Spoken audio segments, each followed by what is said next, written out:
ভারতীয় সমর্থকরা নানাভাবে গ্যালারিতে অসুবিধা করার চেষ্টা করছে। চেন্নাই টেস্টে এমন অভিযোগ করেছিলেন বাংলাদেশের ক্রিকেট সমর্থক মোহাম্মদ রবি। গায়ে বাঘের পোশাক চড়ে মাঠে থাকছেন দীর্ঘদিন ধরেই। নামটাই তার এখন টাইগার রবি। চেন্নাই টেস্টে অভিযোগ করেছিলেন তাকে বাংলাদেশের পতাকা ওড়াতে দেওয়া হয়নি। এবার কানপুরে মার খেয়ে হাসপাতালে যেতে হলো তাকে।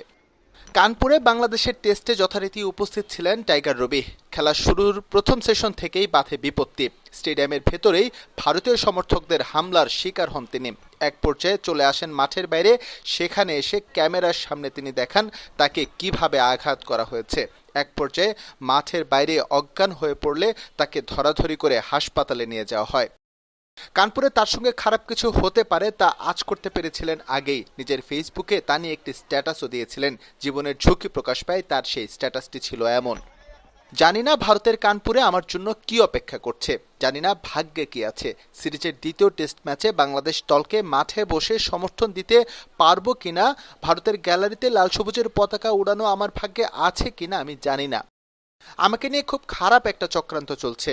আপাতত কারো নাম প্রকাশ করছি না, কিন্তু সময় হলে মুখ খুলবো মিডিয়ার সামনে যদি সেই পরিস্থিতি তৈরি হয়।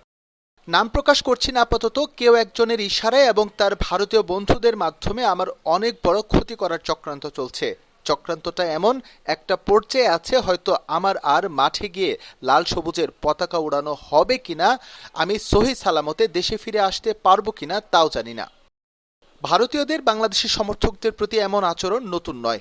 এর আগে গেল ওয়ানডে বিশ্বকাপেও অনেক বাংলাদেশি সমর্থকদের হেনস্থার অভিযোগ ওঠে, যদিও এসব বিষয়ে কোনো পদক্ষেপ নিতে দেখা যায়নি বিসিসিআইকে। তবে রবির উপর এবারের হামলার ইঙ্গিত ছিল অন্যরকম।